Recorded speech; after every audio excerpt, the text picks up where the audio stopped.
오늘 우리에게 주신 하나님 말씀은 요한복음 21장 1절에서 14절입니다. 그 후에 예수께서 디베랴 호수에서 또 제자들에게 자기를 나타내셨으니 나타내신 일은 이러하니라.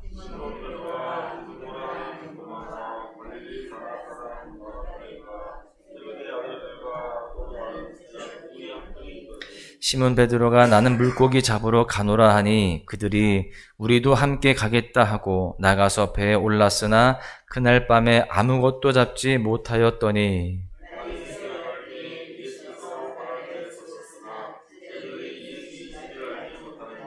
예수께서 이르시되 얘들아 너희에게 고기가 있느냐 대답하되 없나이다.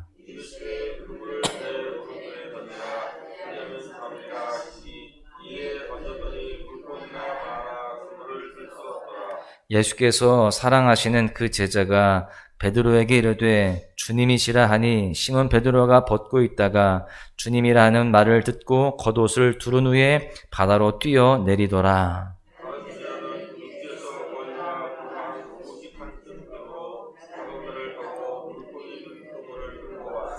육지에 올라보니 숯불이 있는데 그 위에 생선이 놓였고 떡도 있더라. 시몬 베드로가 올라가서 그물을 육지에 끌어올리니 가득히 찬 큰 물고기가 153마리라. 이같이 많으나 그물이 찢어지지 아니하였더라.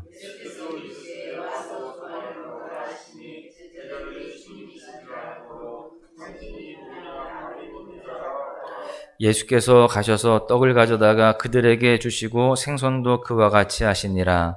이것은 예수께서 죽은 자 가운데서 살아나신 후에 세 번째로 제자들에게 나타나신 것이라. 아멘. 부활을 한자어로 쓸 때에 다시 부자와 살아날 활자를 씁니다. 말 그대로 다시 살아난다라는 것이죠.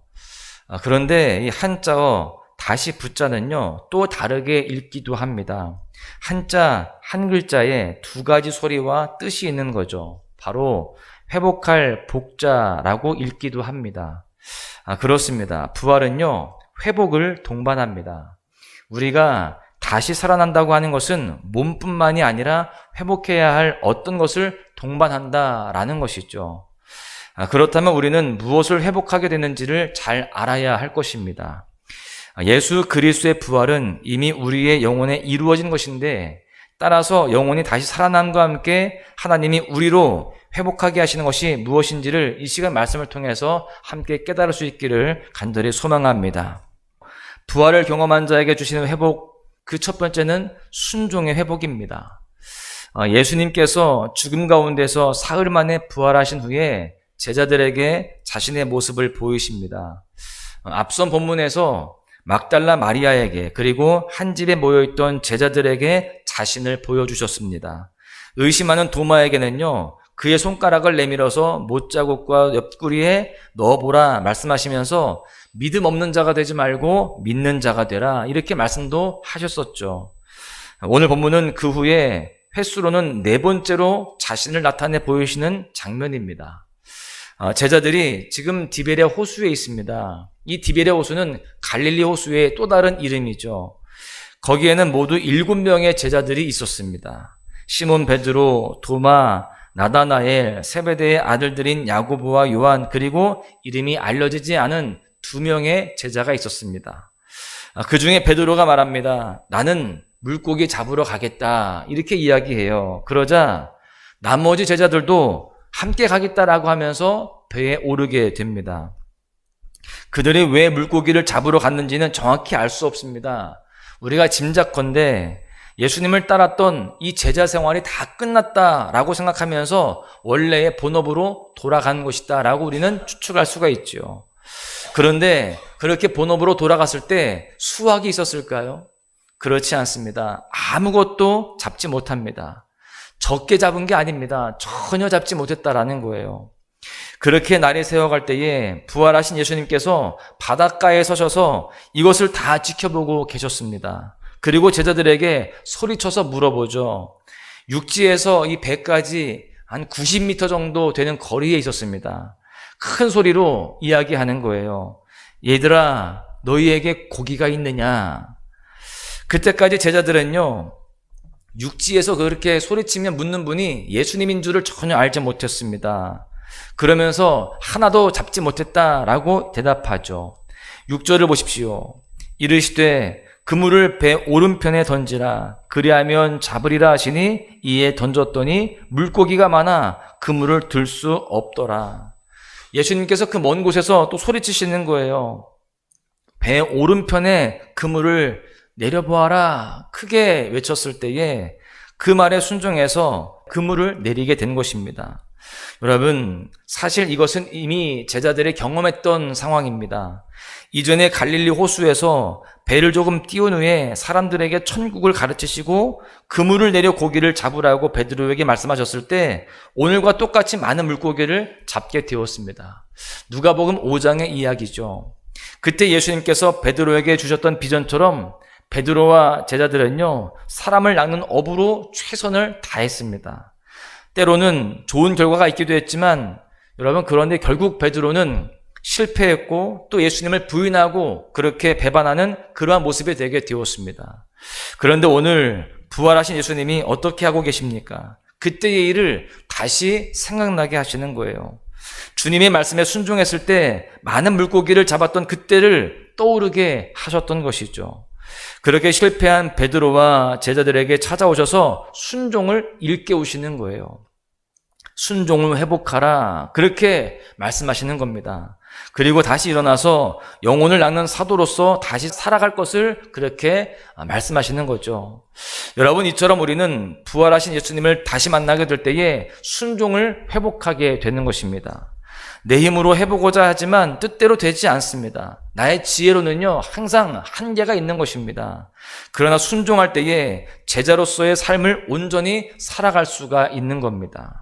그러므로 나의 힘과 뜻대로 하지 말고요, 오직 주님의 말씀에만 순종하는 제자로 다시 회복하여서 주님께서 맡기신 사명을 잘 감당해야 할 줄로 믿습니다.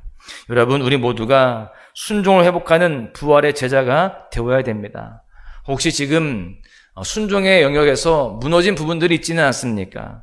다시 회복해야 할 그러한 영역들이 있지 않는지 우리가 돌아보아야 됩니다.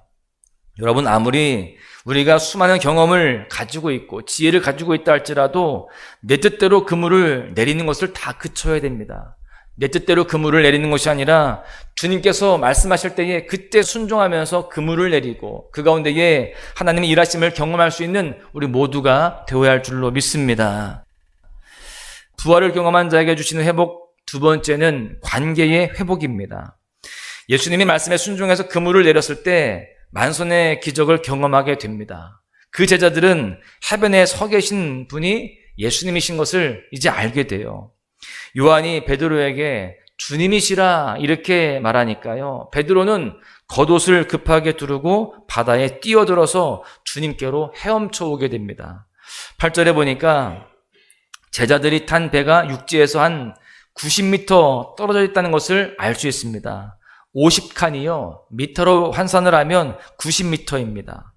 다른 제자들은 작은 배로 갈아타서 물고기 그물을 무트로 끌고 나왔지만 베드로는요, 얼마나 급했던지 90m, 사실 적지 않은 거리거든요, 헤엄쳐서 오려면. 그런데 그 거리를 헤엄쳐서 와가지고요, 주님을 만나기 위해서 이렇게 다가왔습니다. 본문 9절에서부터 10절에 보십시오. 육지에 올라보니 숯불이 있는데 그 위에 생선이 놓였고 떡도 있더라. 예수께서 이르시되 지금 잡은 생선을 좀 가져오라 하시니 무트로 그렇게 올라와 보니까 한 상이 잘 차려져 있었습니다.